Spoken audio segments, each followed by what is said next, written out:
I am very excited today because I'm inviting back one of my law school colleagues from William and Mary Law School, Dean Korey Mercer, and super excited to talk to him today a little bit about William and Mary and some of the programs and resources they have in place for our BIPOC and underrepresented student groups. So let's dive in. For those of you who don't know me, I am Dr. Nadia Castriota. I am the Director of Law Student Success and one of the admissions advisors here at Barrier Breakers. Hello, Dean Mercer. How are you today? And thank you so much for joining me for this podcast. Yes, no, thank you for having me. I am super excited to be here. So good to see you, and incredibly honored to be asked to share some insight on William and Mary Law School. Glad to be here. Lovely. Thank you so much. And so I know that our listeners, we just like to dive right in and hit all the questions and offer as much information as possible. So tell me a little bit about your journey and how you started with law school admissions. Yeah, and just as a disclaimer, this was not planned by no means. And so I started my journey shortly right after graduating law school. I'm originally from Durham, North Carolina. That's my home state, product of a single parent mother. And I'm also a millennial. So I bring that perspective to the industry as well.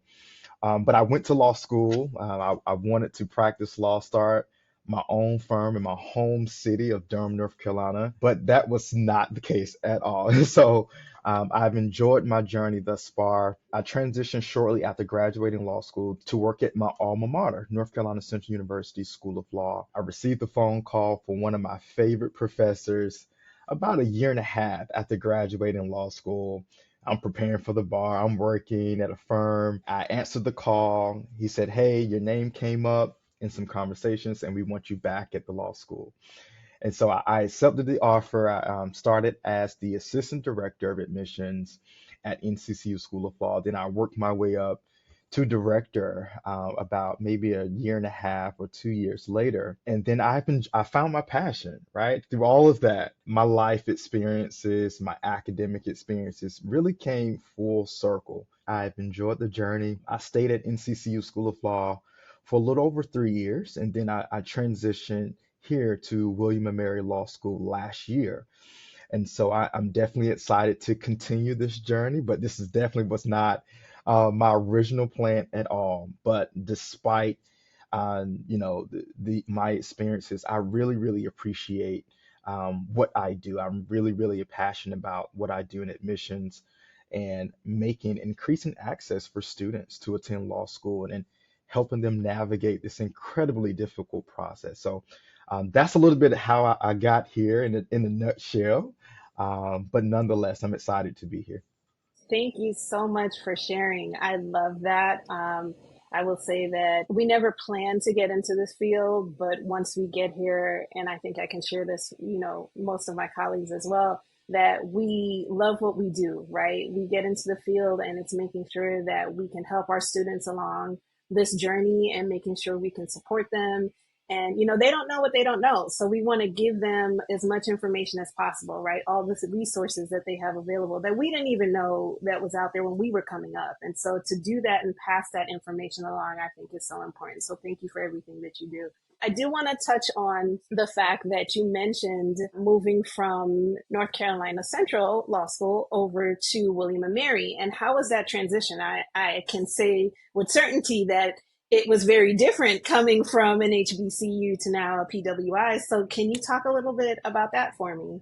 Yeah, absolutely. And this was truly unexpected, but exciting, right? It was definitely thrilling to be offered the opportunity to transition. And I really enjoyed my work at North Carolina Central. That's my alma mater. That's where I went to law school. I knew the faculty there. I knew the staff. And so, that sense of home, that sense of community was something truly, truly special. But I've always had this desire, right, to leave my home state, to leave my hometown. Again, I was born and raised in Durham, North Carolina. And I'm a true millennial at heart, right? And so we like to move around and jump around from city to city and state to state. And that was something that I was really looking forward to. This was, again, something I was not planning on doing. And in fact, I left NCCU probably earlier than I anticipated. But I would truly, truly say that things happen for a reason. And I'm a big believer of my faith, and I'm a big believer that things will happen at the right appointed time, at the divine time. And so, definitely unexpected, but truly, truly excited. One of the other things that when I started this industry and started this work in admissions, is always wanting to be the best at it, right? And I think it speaks volumes to some of the things I've done as a first generation law school graduate in my family. I was trying to figure out, okay, not just do this work, but do it at the highest level possible. So when I got the call from William and Mary Law School, I was truly, truly honored and excited about the opportunity to expand my professional reach and my bandwidth in this industry. And there's very, very few professionals, right, in this industry that can say that they have worked at a historically Black institution and a predominantly white institution. I'm one of the few, and I take that, serious. One of the values that I bring is offering those two different perspectives to my work. And so I worked up the ladder. I've gotten down to a senior assistant dean position, now one of the youngest law school deans in the country, right? And so that professional step was definitely a step of faith.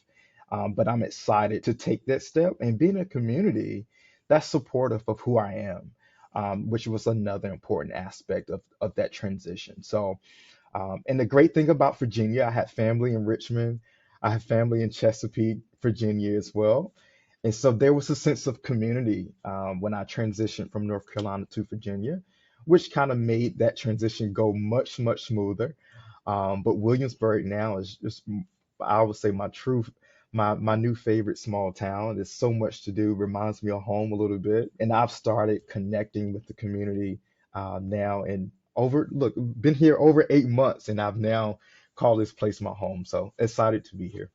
I love that. I love that. I love how you mentioned being intentional, right? And wanting to expand, but also understanding the importance that we have as law school admissions professionals, give access to our students. So thank you so much for sharing that. As an admissions professional, I know that you probably have so many stories, right? Because I can remember so many stories that I've had in my tenure as well. But what's your favorite part about working in this field?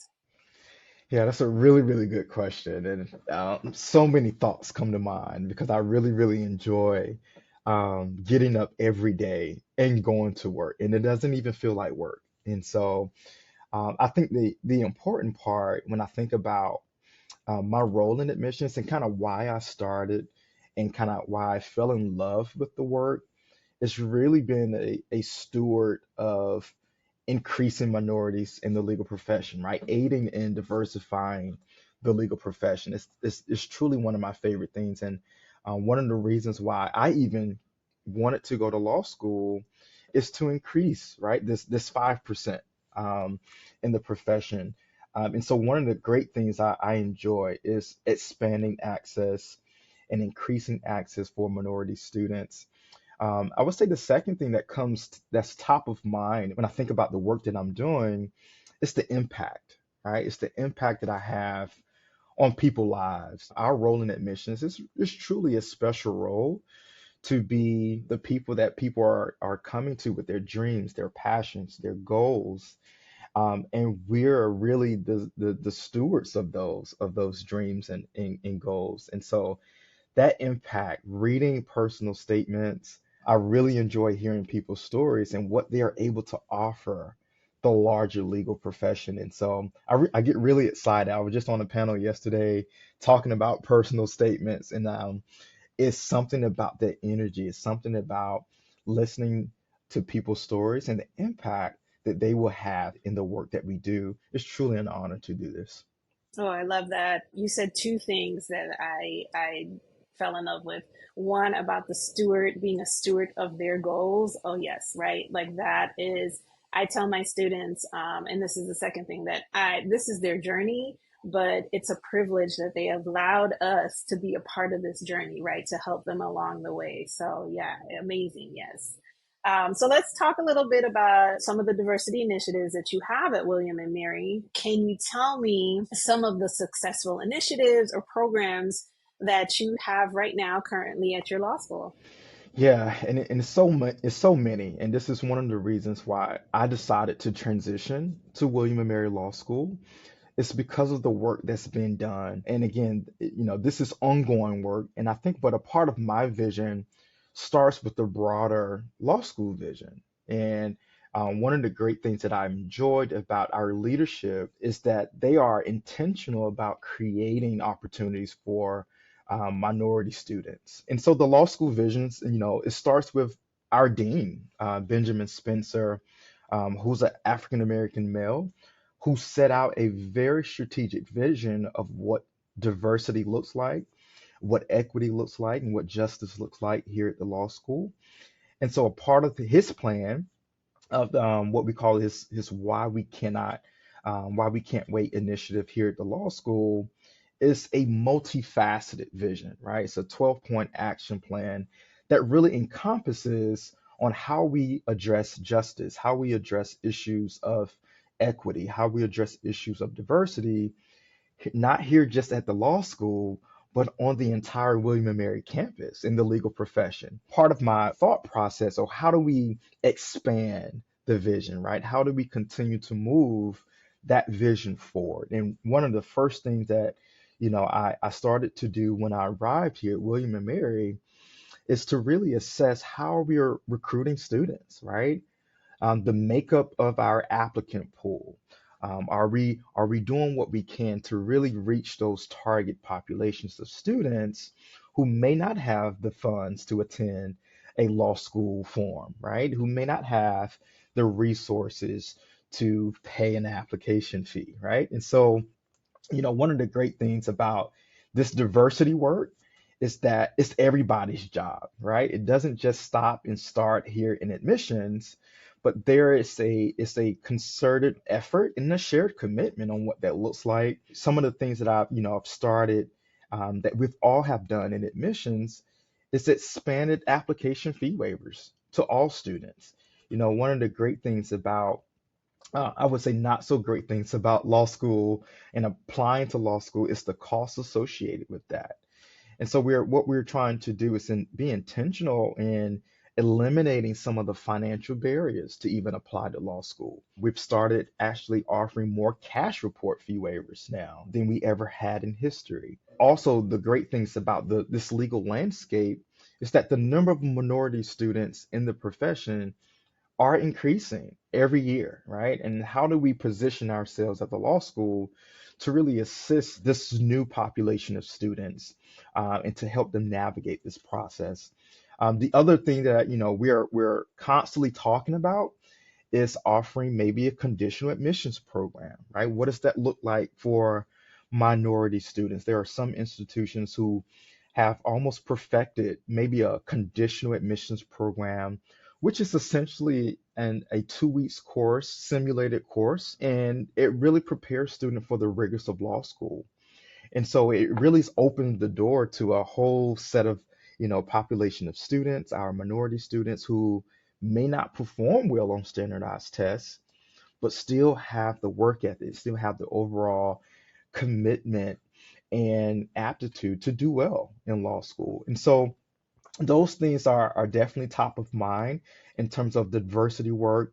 In addition to those, ongoing collaboration with our undergraduate campus.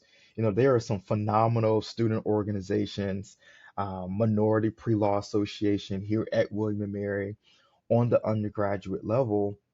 And I think it's just building those relationships with those student orgs and showing them that they have a resource. One of the things that we share often in our work is that the earlier that you start this process, typically the better your outcomes become, right? And so we try to connect students in their freshman year, their sophomore year, to really expose them not just to the admissions process, but to law school, right? Increasing the opportunities for class visits, increasing opportunities for students to connect with current students and staff and faculty here.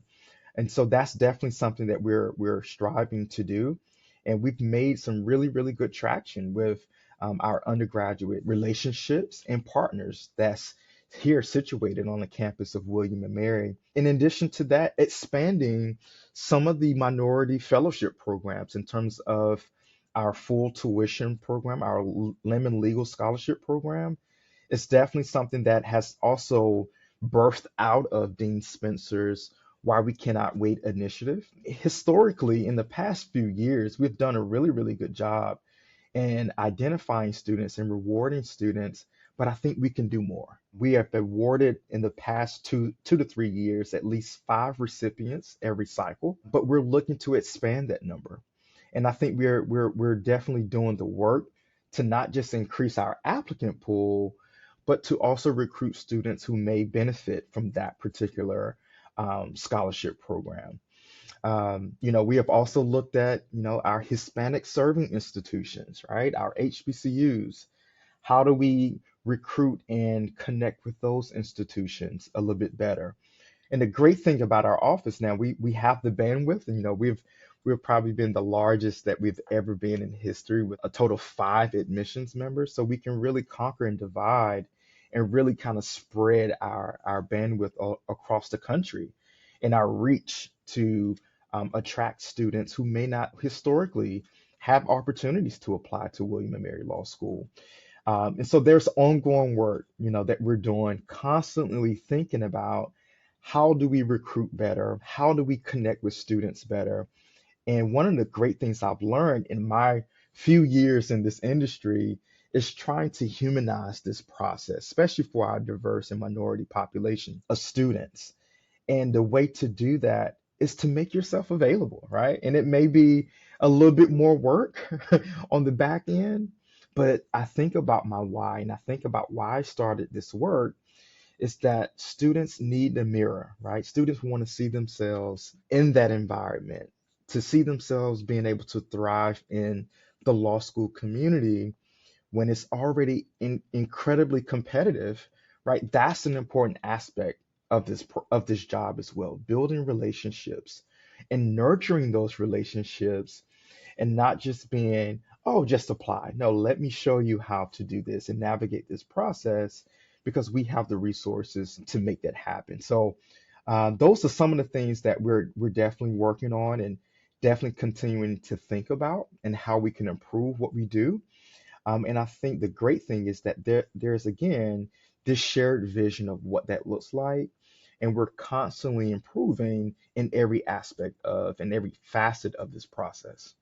Mhm. You said so many important things, right? So if you're watching, I need you to rewind that and go back and listen to it again because what Dean Mercer just said is so important. We encourage our students to ask questions, right? Like step out of the box and ask questions. You don't know what you don't know. And there's so many people that work in these positions that want to be a big help for you and want to give you that support and show you the resources out there. So ask questions, don't be afraid, and seek us out. Look for us because we are here with purpose to make sure that you are successful. So I love that. Again, rewind and make sure you listen to what Dean Mercer just said. So important. I saw on a social media platform that you and some of the other law school admissions family went on the road to do an HBCU tour. And can you please tell us a little bit more about that?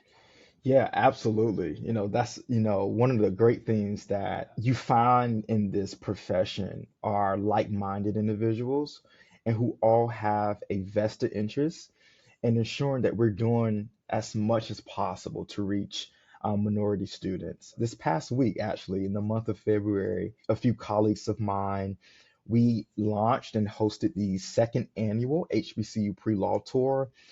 This is our second year doing it. We started this process actually during newcomers when we started in law school admissions. And so we gathered a group of of colleagues and professionals from 5 different law schools across the country. And we started out to do a HBCU tour. And so the goal was to really meet students where they were, right? One of the things that we kind of identified in our line of work is that there's a huge population of students who may not be able to attend the law school forums that the Law School Admissions Council will host every year. When we talk about traveling and expenses associated with getting to these large cities, hotel accommodations. And so we say, hey, let's think about a different approach to recruiting these students. Let's go to them.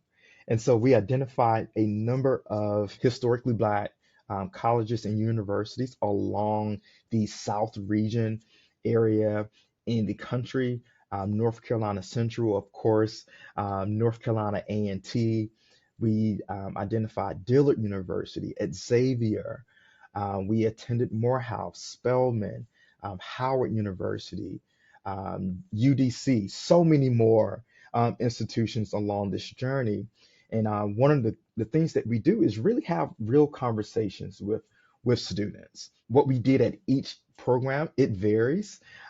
We may have visited a class, a pre-law class. We may have done a mini law school fair to show some of the resources that each institution will have for minority students in panel discussions. And so it was an credible week this past week. I'm still trying to recover from traveling across the country, hopping from state to state, but we truly, truly enjoy what we do. And it's just another way to really say, hey, we're here for you. All right. And if you can't make it to some of these forms, okay, we'll come to you. It's also an extension of what we're doing here at the law school. I also launched the inaugural HBCU Law School Showcase and invited all surrounding historically Black colleges in the state of Virginia right here to William and Mary Law School. And I credit a lot of that work to one of our phenomenal faculty members, Professor Laura Heyman, who kind of started the groundwork for that program, but I expanded it, right? I wanted to reach more institutions and more students. And so we did that this past fall as well.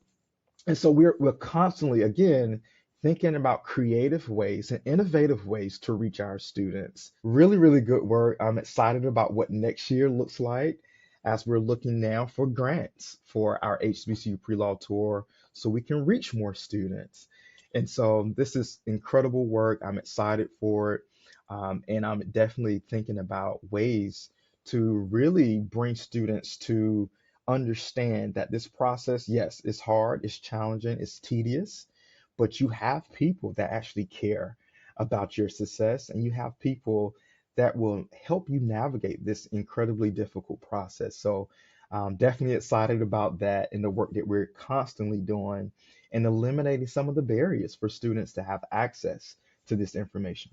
For students that are listening, it is a HBCU tour that you do every year in the fall. Next year will be the third annual one, so please look out for that because they could be coming to your campus and you'll have access to several admissions professionals that you can have real conversations with. So, Dean Mercer, we know as we talked about in our segment today that it is a journey for our students, especially our BIPOC and underrepresented students. They don't have the same resources and support. What advice would you have for some of our students, facing some of these challenges or opportunities as they are in this journey of applying to law school in the near future?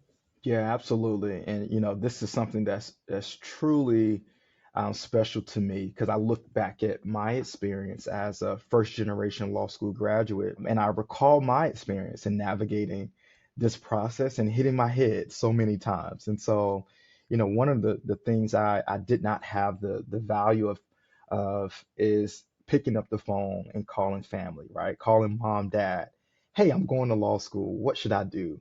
Aunt, uncle, I'm going to law school. Can you spare me a few bucks to even apply, right? And so one of the things that I share with students is that you want to start early. This process again can be intimidating. It can be overwhelming. And most students will decide to attend law school right after undergrad. And so you definitely want to start this process early as possible.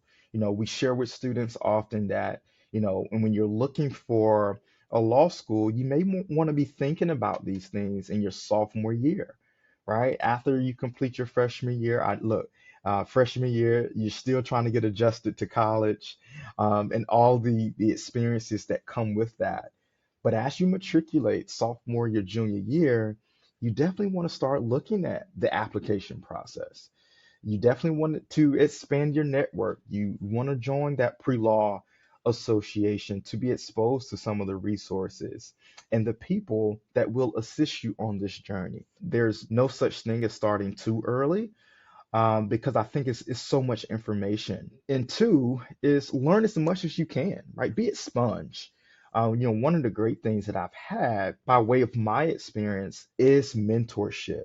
And mentorship is important. I was just on a diversity panel this past week for SAPLA, and one of the questions that we got from the audience is, how do I build relationships and mentorships in this profession?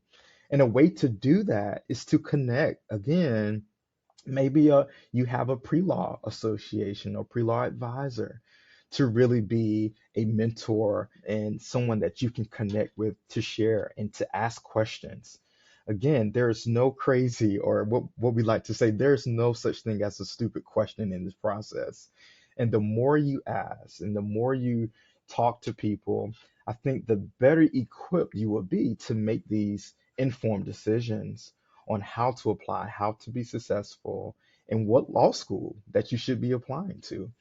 And so, definitely for our first generation students, because a lot of what you're learning, this is new, right? You've never probably experienced an application process before. You probably will be the first in your family to even go to law school.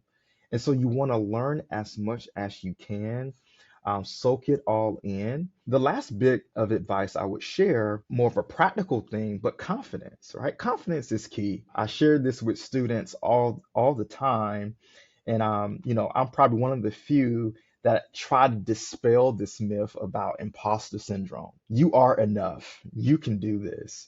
And so your confidence will speak volumes to your ability to really navigate this very, very tedious process. Be your biggest fan. I hear my mom in my ear often. She constantly say, is shoot your shot, right? Give yourself a chance in this process. And a part of shooting your shot starts with confidence. It starts with saying, I am enough. It starts with saying, I've worked hard, I've gotten to this point, and I'm ready to tackle this process. And so start early, learn as much as you can, and be confident in this process. And I think if you do those things, you'll be fine. Mhm. I love that.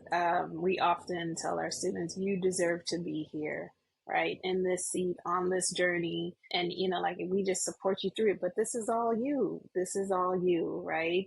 And you invest in yourself, and the rewards later on are, big blessings in the end.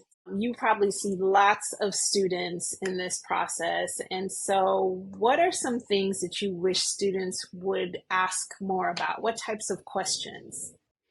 Yeah, really good question. A student asked this question recently, so I was excited to hear it. One of the things that we get often are questions about requirements, or questions about timelines and dates. A lot of this information you can also find on the website, right?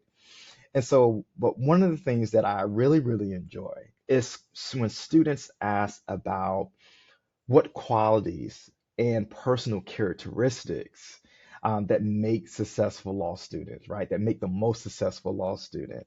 And I love this question so much because it's not just addressing the admissions process and what we look for, which is typically the golden question. What are admissions professionals looking for in this process? When I respond to this question, I often say, as someone who went to law school, who enjoyed law school, but also found law school very, very challenging.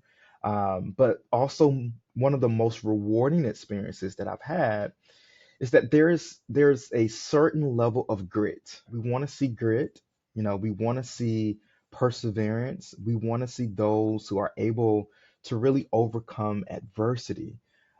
We want to see those who have a commitment to serving others. And that's really understanding the industry that you're entering as a future attorney, as a future practitioner of the law. You have to understand that these qualities are not just going to get you through law school, but it's going to help you be a successful attorney, right? And so I really, really love this question because it speaks to, again, what are some of the things I should be thinking about as an applicant to really make my application competitive in this process? And I think it gives students a leg up when you ask this question because you hear it from us. You hear it from those who've been through this process. You hear it from those who went to law school. And it really gives them some additional insight on what the admissions committee is looking for in this process, right? When we look at the admission standards, it has increased every year, right? It has become more and more competitive to be admitted into law school. And so you want to be extra thoughtful, right? And very creative on how you present the best application possible. But the qualities and characteristics, you want to showcase that to an admissions committee. You want to showcase that to those who are reading your file because it speaks to what kind of student you are, right? And what kind of practitioner you will become. And so be thinking about these questions, what qualities and characteristics that we're looking for in students. One of the great things that we love to see, especially here at William and Mary, because public service is so important for us. We want to see a commitment to service. We want to see a commitment into being change agents in this profession. And I think, again, it takes, right, just aptitude in assessing what you can do in the classroom is one part of this equation, but also trying to identify students who are looking to move the mission of the profession forward, right? Who's looking to improve the well-being of a community, right? And to really understand what it is and what it means to be an attorney is to be a servant leader, right? At the end of the day, to me, it means to be a servant. And so that question, again, it helps students to really frame their personal statements, these additional statements of addendums, and to provide context on not just what student you would be in a classroom, but what you can offer the larger legal community. So I love this question. The next time you are engaging with admissions professionals, ask that question about qualities and characteristics to help before you hit that submit button on that application to help you present your best self in the best light as possible. Oh, I love that. And so that kind of leads me into my last question. I like to do something fun, but I also love when the admissions professionals can give a last piece of advice. Is there any crazy story or anything you've seen out there that you want to share with our listeners? And if you have one last piece of advice for our listeners, if you could please share. Ooh, so many crazy stories, right? But I will say, and I'm sharing this because this has actually been a recent experience that I've had with a few students, and I think it's an important aspect and advice to share as you're navigating this process. I think one of the things that I try to counsel students on is being professional, right? And it goes a long way. Kind of stemming from my last advice on being confident, it's also worth taking note of who you are as a professional. Your professional reputation starts as a prospective student, right? It doesn't start when you become a law student. It doesn't start when you become officially admitted into the program that you're applying to. It starts in these interactions at law school fairs, right? It starts in these conversations and email exchanges with admissions professionals. Professional decorum is really, really important in law school, right? We even have classes associated with professionalism. You're going to take those classes in ethics. You're going to have a professional responsibility exam in law school to prepare you for the practice of law. In conclusion, I'll end with is be professional at all times. because we're humans at the end of the day, right? We're not on the other side of the computer being robotics and looking at applications and making decisions just based on information and data. No, we want to know who you are. And I think this is a part of expanding on how we humanize this process is that we're people first, right? And I'm always an advocate for treating people not just as an applicant, but treating them as the human that they are. But a part of that process is that you have to understand how professionalism is incorporated in those experiences and are intertwined with how we're viewing you as a person. And so definitely keep in mind professionalism is important as you're interacting, being thoughtful on how to send an appropriate email, right? What is email etiquette, right? In this technology driven society that we're in now, and be thoughtful on how you answer the phone, right? I was having a conversation with a student the other day about having a professional voicemail set up, because we're calling you, we're sending you emails. Be thoughtful that your voicemail box is empty, right? You want to be able to have some space to return a phone call from a law school that may be reaching out to you. Be thoughtful on your voicemail greeting. You always want to think professionalism. Your emails, right? Your email addresses should be professional. It should be not, little Corey or little Swaggo at 93 at yahoo.com. It's a representation of you. Think about your parents, right? I think about my mom. I think about my little brother and sister. I think about the family and the legacy that I've started. And so be thoughtful about that. And I think if you start that way, you'll finish that way. Absolutely. Absolutely. I'm not going to lie. When you mentioned the emails, there's so many of them that pop through my head while I was reading applications and resumes. So I love that you said so much without giving the details of the emails.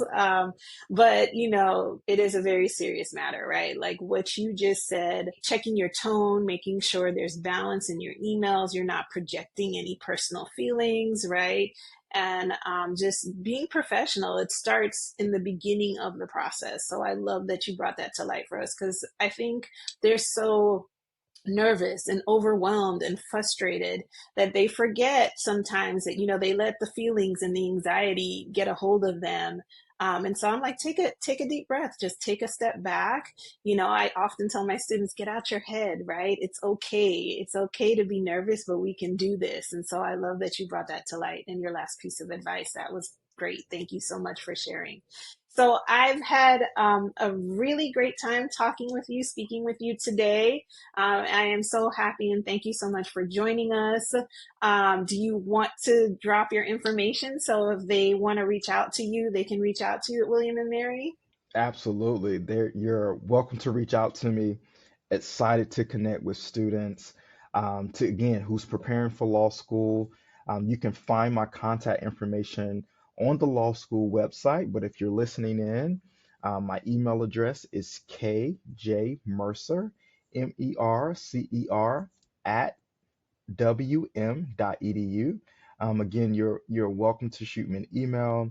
You can connect with me even on LinkedIn. I know a lot of students are utilizing and leveraging LinkedIn now, so continue to do that.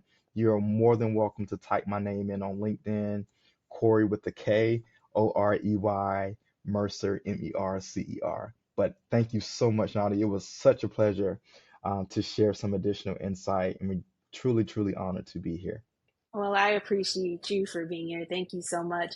And to our listeners out there, we hope that you like, share, and subscribe to our social media platforms where we can bring you more information like this. And again, just support you through this journey. We are here for you at Barrier Breakers. And again, we'll bring in our law school admissions colleagues to offer more advice for you to also help you through this journey. So thank you so much for joining us today.